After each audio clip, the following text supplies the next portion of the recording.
Bonjour à toutes et à tous, je crois que c'est déjà la partie 3 de ces vidéos de châle. Je suis bien avancée, je vous montre ça comme ça parce que comme je vous ai dit dans la vidéo précédente, je n'ai pas du câble très long. Donc c'est pour ça que je vous explique ça maintenant, avant que ce soit terminé, puisque après ce sera encore plus long et ce sera impossible de déplier comme ça et je ne vous expliquerai pas facilement. Donc, je sais toujours pas combien il me faut et le problème c'est que les pelotes que j'ai mis de côté, je les ai toutes mélangées avec les autres. Au final, je ne sais plus combien il me faut pour avoir 30% qui me reste. Donc du coup, je me suis repérée par rapport à ça. Alors, je vous montre. Dans le motif là, j'ai compté. Bon après, elle peut avoir un châle asymétrique. Moi, j'ai symétrique. Mais j'ai compté le nombre de motifs ici. Elle en a 15 jusqu'au là. Donc il y en a 15 et je me suis dit je vais faire à peu près la même chose.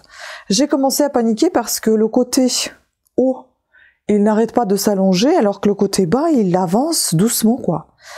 Donc j'ai compris, je pense, j'espère en tout cas, ce qu'il faut faire, c'est que ici ils nous mettent répéter les indications données par la grille B jusqu'à ce qu'il ne reste que 30% du fil environ. Ensuite ils nous mettent cette partie-là, je l'ai mis juste après l'autre. Mais bon, moi, je me suis dit, dans le dernier rang de la dernière répétition, placer un nanomarqueur avant la 14e maille en point mousse. Cela indique le début de la grille E. Celle-ci, qui est notre bout. Mais avant, ils disent vérifiez à ce moment que le nombre de mailles sur votre aiguille gauche est un multiple des mailles du premier rang de la grille C. Donc, c'est-à-dire 8 fois plus X fois la grille D. Je vous recommande de mettre un nanomarqueur après le nombre de mailles de chaque grille D plus mailles de la grille E. Ouais, ça paraît très compliqué, mais je pense que c'est compréhensible quand même. Donc ici, moi, je suis déjà à 1, 2, 3, 4, 5, 6, 7, 8 et demi. Il m'en faut 15. Donc je vais voir à peu près. J'essaie de mesurer comme ça en pliant pour voir ce que ça me donne. Je sais pas si on voit quelque chose, moi je me vois absolument pas en train de faire, attendez. Bon, tant pis, ça va être comme ça, on voit les pieds de la caméra, c'est pas grave. Donc j'essaie de plier pour voir à peu près ce que ça donne. J'ai un peu du mal, je vous avoue, donc du coup je tiens compte de ces 15 petits motifs. Donc ils disent qu'il faut mettre, je dis ça comme ça parce que de toute façon je n'ai pas pris d'épingle marqueur, je prendrai après. Ça c'est un épingle qui marque le début de mon motif tout simplement. Donc ils disent ici qu'il nous faut placer un nanomarqueur avant la 14e maille en point mousse. Donc si j'ai bien compris, il nous faut compter ici 2, 4, 6, 8, 10, 12, 14, donc avant la 14e. Donc 13 mailles passées, on place ici notre nanomarqueur, c'est-à-dire qu'à partir de ce moment-là jusqu'au bout, ça sera notre motif E. Et tout cela, c'est notre motif D ici au bout. Comment faire? Je me suis fait un petit motif là. Donc en fait, on fait le A qui est tout en bas. Le A, c'est ça. Ensuite, tout ça, c'est le B. Le E, ça sera notre bout. Là, on va marquer 13 mailles avant la 14e avec une épingle marqueur et ça nous fera notre carré de E. Ici, il y aura le D et ici, il y aura le C. Mais quand vous allez tricoter, vous n'allez pas commencer par le E, vous allez commencer par le C, puisque ça fait A, B, C, D, E. Donc on commence par le C, c'est-à-dire que quand on tricote, je me suis dit comment c'est possible de commencer par le C, mais c'est possible parce qu'en fait, encore une nouvelle fois, si j'ai tout compris comme il faut, je continue de faire mes augmentations, je continue de tricoter jusqu'à ce que j'ai mes 15 motifs là sur le côté, comme je vous ai dit, 14-15, mais en même temps, ça s'élargit. Et c'est pas faux d'avoir 30%, ça c'est suffisant, je pense, puisque ça s'élargit, ça devient plus long, et il nous reste vraiment pas grand-chose. Donc à chaque fois, quand on va débuter le rang de ce côté-ci, eh bien on va commencer par un autre C, qui est ici, là, qui est là. Donc on commence par ces 8 mailles, et on va faire des augmentations. Je me suis dit, mais c'est pas possible, encore des augmentations, mais si. Quand vous mettez par exemple votre motif, vous repliez comme ça votre châle, ça explique mieux comme ça. On le place directement là où débute notre point de mousse, côte à côte, vous voyez. Voici notre châle. On va commencer par 8 mailles et on va faire des augmentations. Sauf on va les faire dans ce sens-là. Et comme ça, ça nous fera notre bout comme ça également. Bon, j'espère que j'ai tout bien compris. Donc en tout cas, on va commencer ensuite, une fois quand on tourne le rang, on commence ici par le C, et puis on va mettre, à chaque fois on va placer les épingles marqueurs, comme ils disent, après chaque motif D. C'est pour qu'on se confonde pas, je pense. Et puis une épingle marqueur de couleurs différentes avant de commencer le motif E. Écoutez, j'espère que j'ai expliqué ça assez clairement parce que ça m'a travaillé déjà plusieurs jours avant que je comprenne ce qu'il faut faire exactement. Je comprenais toujours pas. Toute la nuit, ça mijotait dans la tête. J'espère avoir enfin compris, je ne sais pas. Et j'espère avoir bien expliqué. En tout cas, voilà, je pense comprendre maintenant ce qu'il faut faire. Si vous voulez savoir à combien je suis actuellement de longueur, je suis à 60 cm. Donc il me faut à peu près autant. Donc ça veut dire que ça va faire 1,20 m d'un côté, 1,20 m de l'autre. Ouais, ça va être très très grand. Bon bref, je continue pour l'instant de suivre mon instinct comme j'avais compris. S'il y a quelque chose qui n'allait pas, je changerai cette vidéo ou je modifierai dans cette vidéo ce que je viens de dire. Mais pour l'instant, je pense que je suis sur la bonne voie. Voilà, je vous souhaite une bonne continuation et puis on se verra tout à l'heure une fois que j'aurai avancé. Enfin, pour vous, c'est tout à l'heure, pour moi, c'est dans quelques jours. À tout à l'heure. Alors, j'ai pas mal avancé, enfin, j'ai fini. En fait, je vais vous montrer comment on termine tout ça, comment je rabats les mailles. Normalement, il faut le faire à la manière islandaise. Je ne suis pas sûre que j'ai bien saisi que c'est à la manière islandaise. Et je vais vous montrer comment moi j'ai compris comment je rabats les mailles. Et ensuite, je vous montrerai tout le châle et je vous dirai quelles difficultés j'ai rencontrées. Parce que j'en ai rencontré pas mal.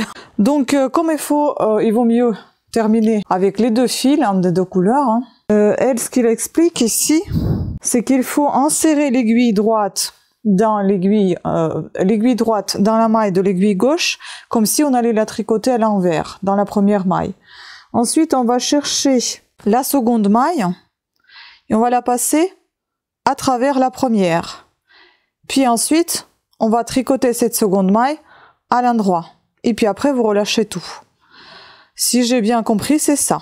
Mais vu que j'ai deux couleurs, et dit aussi qu'il faut que les deux couleurs soient côte à côte.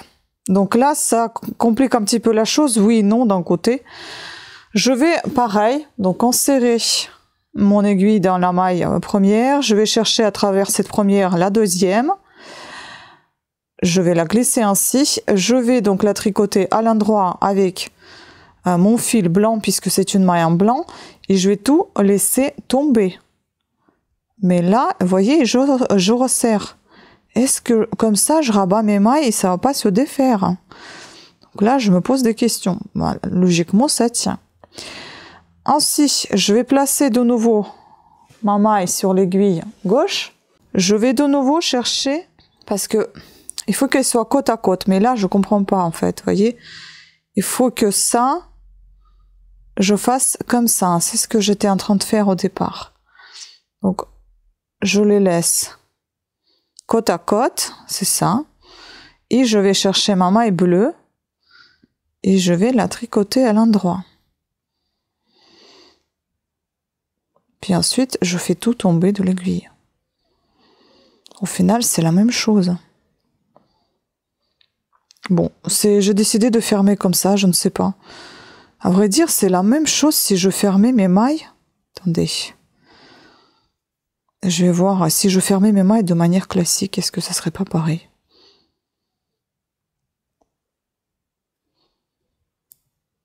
C'est un tout petit peu différent, mais bon. Bon, écoutez, je vais continuer comme ça. On verra vers où ça me mène. Donc là, je vais chercher ma maille blanche que je vais passer à travers la bleue. Hop. Je la tricote à l'endroit, je fais tout tomber. Je la repose sur l'aiguille de gauche. Je vais chercher la maille bleue à travers la blanche. Et je vais la tricoter en blanc. Comme ça, les deux blanches se retrouvent côte à côte. Je la tricote à l'endroit. Et je fais tout tomber. Et je serre la blanche derrière. Ainsi de suite. Hein. Je varie à chaque fois la couleur de fil. Et je reglisse la maille d'une aiguille à l'autre. Mais ça devient trop serré pour moi. Hein. Je ne sais pas si j'ai bien compris. C'est expliqué en allemand. En français, j'ai pas vraiment cherché. En russe, j'ai pas trouvé double couleur. En français, je crois qu'il apparaît, il n'y a pas de double couleur. Il n'y a qu'une seule couleur. Je sais pas. Je vous avoue, c'était trop chiant ce châle. Et je pense que je vais fermer peut-être de manière classique au final les mailles. Ça m'a l'air extrêmement compliqué.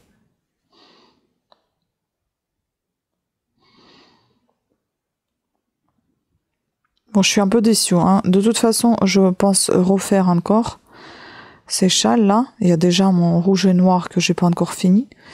Donc, je pense que je vais les refaire et puis je reviendrai de toute façon un jour vous montrer si j'ai tout bien compris et comment j'ai compris autrement. Bon, là, je vais vous laisser terminer. On se retrouve tout à l'heure. Bon, j'ai décidé de continuer à vous expliquer ce que j'ai fait. Déjà, je vous montre comment ça donne. Ça a l'air plutôt pas mal. Donc, je vais continuer comme ça. Vous verrez le châle, pour vous, ça sera tout de suite. Pour moi, ça sera demain parce que là, le soleil s'en va et puis j'aurai pas le temps de vous montrer ça aujourd'hui. Je vais vous raconter ce qui s'est passé. Voilà le châle entier. Il est très beau, mais en fait, il y a un problème ici. Là, quand je fais mon angle, je ne sais pas si vous allez voir le trait là que vous voyez ici. Il est très large. Peut-être qu'on le verra lorsque je vais l'essayer. Il est très large et il fait 3 rangs, alors qu'il devrait faire 2 rangs seulement. Et puis on voit pas les passages comme ça sur ce côté-là. Parce que je ne sais pas comment faire. Je vous explique ce que j'ai fait moi. Donc il disait qu'il fallait que le nombre de mailles soit multiple des mailles du premier rang de la grille C, c'est-à-dire 9 mailles. Il y a 8 mailles plus une augmentation, donc ça fait 9 mailles. Il fallait également voir si en multipliant tout ça, enfin si en divisant mon nombre de mailles sur 9, j'obtenais un nombre pair, sans virgule, etc. Ici, également, dans ce nombre de mailles, pour ma part, parce que moi j'ai compris ça comme ça, il fallait que je voie si les grilles, déjà, à part la grille C qui doit faire 9 au départ, si la grille E qui fait 51 mailles et la grille D qui fait 12 mailles rentrent dans ce nombre de mailles que j'avais. Donc, dans un premier temps, une fois que vous êtes sûr d'avoir le nombre de mailles qu'il vous faut, qu'il est multiple de 9, vous devez marquer, ici on ne le voit plus, mais c'était là en fait, puisque là, vous voyez, de ce côté-là, où vous aviez votre grille B, vous devez marquer sur le point mousse 13 mailles. Donc avant la 14e, vous mettez votre marqueur. Donc après le motif B, vous comptez 13 mailles, vous mettez le marqueur et la 14e se situe après le marqueur. Donc moi, ce que j'ai fait, je suis allée jusqu'au rang 16 ou 18, je ne sais plus, sachant qu'à chaque fois, je remettais à 0 une fois que j'avais terminé mes 24 rangs en grille B. Donc j'ai compté jusqu'à 216 mailles. Ensuite, donc j'ai marqué ce côté-là avec mon épingle marqueur après la 13e et avant la 14e maille. Donc mes 216 divisé par 9, ça fait 24. Donc de ce côté-là, tout est OK. Ensuite, ce que j'ai fait, j'ai testé, j'ai multiplié 12, donc la grille D, par 12. Ça n'allait pas. Donc j'ai multiplié 12 par 13 fois. Et j'ai additionné 9 mailles de la grille C et 51 mailles de la grille E. Et je suis arrivée à mes 216 mailles. Donc je me suis dit, écoute, là c'est bon, tout va bien. On peut les multiplier. Et les 216 sont multiples de 9.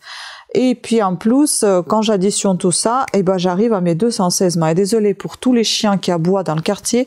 C'est infernal. Aujourd'hui, je ne sais pas ce qu'ils ont. Donc, je récapitule. Je multiplie la grille D qui comporte 12 mailles par 13 fois. Ça m'est arrivé comme ça dans la tête. Oui, j'ai essayé en fait de voir à peu près. Et donc, chaque espacement de la grille D, vous voyez, je l'ai marqué comme ça parce qu'au départ, je suis allée juste au pif.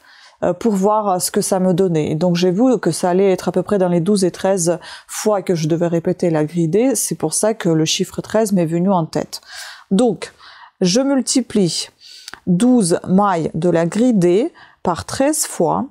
Je ne sais plus ce que j'obtiens, je crois que c'était 156, je sais plus. J'ai pas de calculatrice là avec moi. Ensuite, j'additionne à ce nombre 9 mailles de la grille C. C'est le début de la grille C, 9 mailles. Et puis en plus de tout ça, là je dois être à combien? À 165, c'est ça, 165. Et à ce chiffre-là, j'additionne encore les 51 mailles de la grille E et j'arrive à 216 mailles.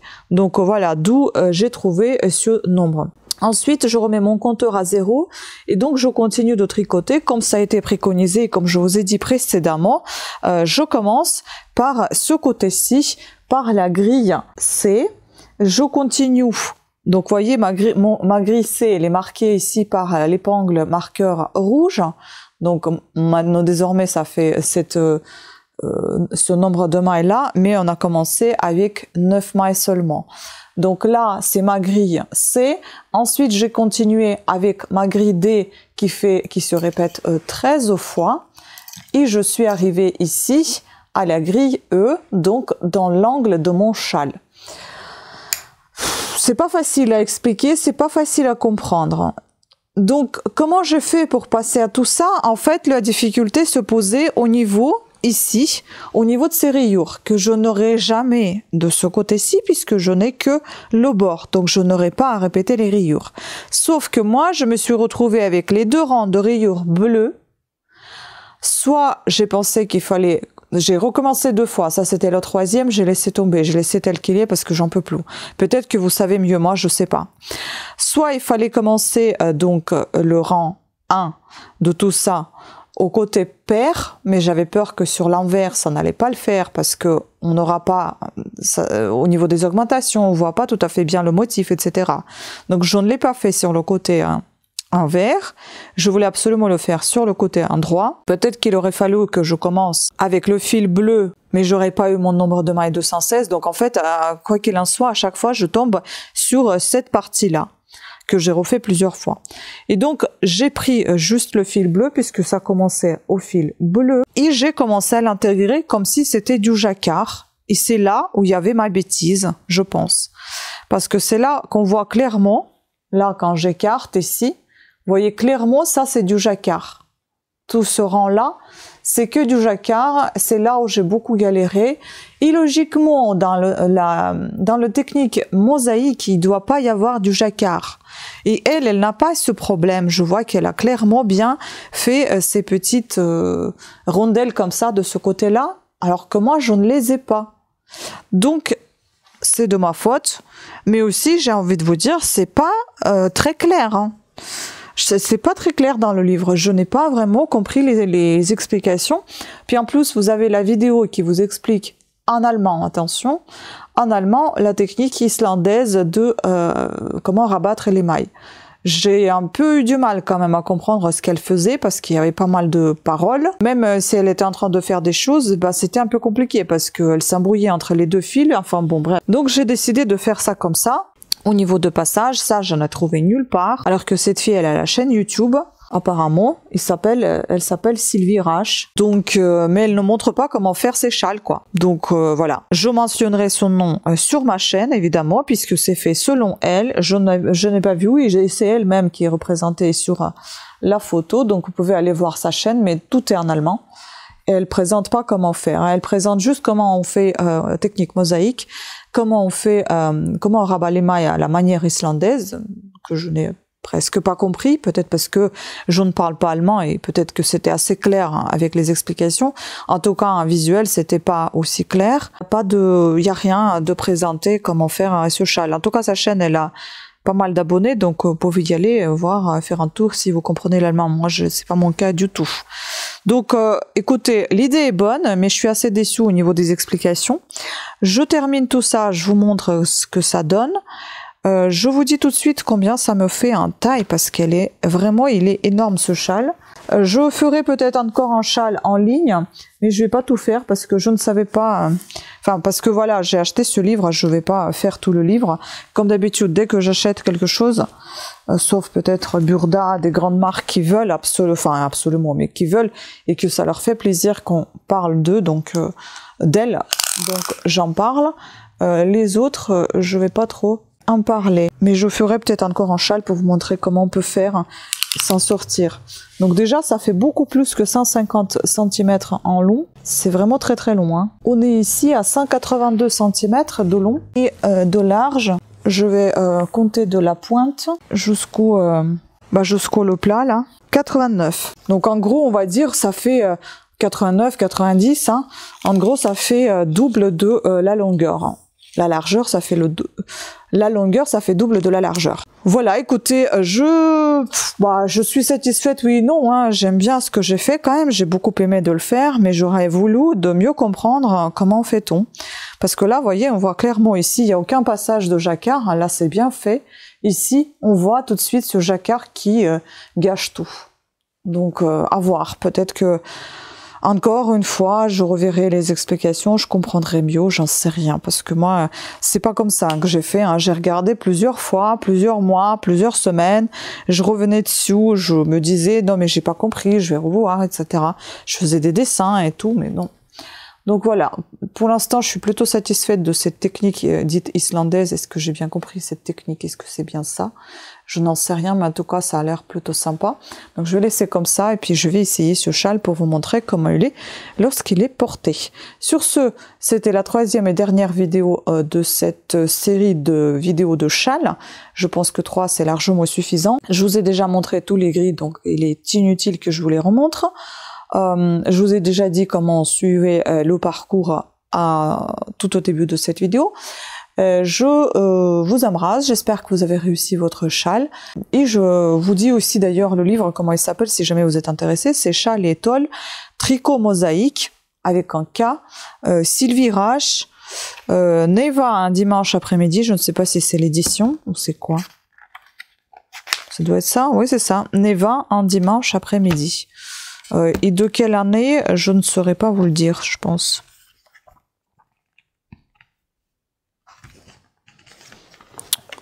Je sais pas s'il y a l'année ici. Non, je trouve pas un. 2018. Ouais, je pense que c'est 2018. Voilà, comme ça vous avez toutes les explications, toutes les indications et informations nécessaires pour vous acquérir ce livre. Moi, je l'ai trouvé sur Vinted. Je pense que vous pouvez en trouver aussi ce livre un petit peu partout. Voilà. Sur ce, je vous remercie de votre attention et je vous dis à très bientôt. Ciao.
Eh bien, je reviens vers vous parce que j'ai terminé mon deuxième châle. Je vous mets la vidéo à la fin avec la bleue. Donc, voici, c'est le châle asymétrique. Et j'en suis pas très contente parce que j'ai pensé que j'avais plus de pelote noire. Et donc, j'ai abrégé un petit peu et au final, j'ai retrouvé encore une pelote. Donc, j'aurais pu rallonger encore ce côté-ci, ce que j'ai pas fait. Et du coup, c'est très asymétrique, j'ai envie de vous dire. À la fin, j'ai beaucoup galéré en fait. J'en avais marre de chez marre. Après, je trouve quand même que c'est assez joli, surtout ces couleurs noires et rouges. Je trouve que c'est vraiment un très joli rendu. Mais je rencontre le même problème ici, vous voyez, là, au niveau du passage, là sur ce trait-là, et ben c'est tout droit. Mais c'est moins choquant que l'autre parce que c'est pas des fleurs, c'est comme un muret. Et là, un muret de Chine, hein, et là on voit bien quand même les carreaux, les carrés, les briques qui dépassent légèrement, alors qu'ici ça va tout droit. Donc voilà, ça m'embête un peu. Et c'est pour ça que je pense que pour l'instant, je ne sais pas trop comment faire, donc je vais arrêter de faire ces châles et surtout la partie rayure, ça m'ennuie énormément. Donc je pense que je m'arrête là. Et je vais quand même reproduire les motifs, mais en faisant autre chose que les châles. Alors, on peut reprendre ces motifs pour faire un snood, pour faire un, je ne sais pas moi, des mitaines, des manchettes, des guêtres, tout ce qu'on veut, des bonnets, faire une partie de bonnet à un motif mosaïque et le reste, ce qu'on veut, hein, un point de côte, etc. Mais là, moi, j'arrête parce que j'en avais marre en fait. C'est surtout cette partie longue qui est en rayure. Au départ, ça me plaisait, ça me détendait, etc. Mais ça devenait vraiment beaucoup trop long, donc j'arrête. Si on pouvait avoir autre chose, ou si peut-être que j'étais sûre de comment faire pour éviter ce bord droit et non ajouré, j'aurais dû avoir cet ajouré que je n'ai pas su faire. Peut-être c'est ça qui m'a un petit peu aussi dégoûtée dans cette fabrication des châles. Mais bon, voilà, en tout cas, c'est ce à quoi je suis arrivée. Si vous avez ce livre, peut-être que vous saurez expliquer à d'autres comment mieux faire. Moi, j'ai pas su faire mieux que ça, donc j'ai fait ce que j'ai pu, et c'est pour ça que je vous ai présenté ce que je savais faire moi, et c'est comment moi j'ai compris les descriptions dans ce livre. Voilà, c'est tout. Après, je trouve que ce n'est pas très clair. Voilà, sur ce, maintenant c'est au revoir pour de bon, hein, parce que je vous ai déjà dit au revoir, mais voilà, comme je suis revenue vers vous, maintenant je vous redis au revoir. Je vous remercie beaucoup d'avoir regardé cette vidéo, ces 3 parties de vidéo. J'espère que vous les avez quand même appréciées. Cette fois, c'est la fin, et j'espère que vous avez réussi votre châle et que vous en êtes mieux sorti que moi, et peut-être que vous avez un peu mieux compris. Tant mieux pour vous, voilà. Donc sur ce, je vous embrasse et je vous dis à très bientôt. Ciao.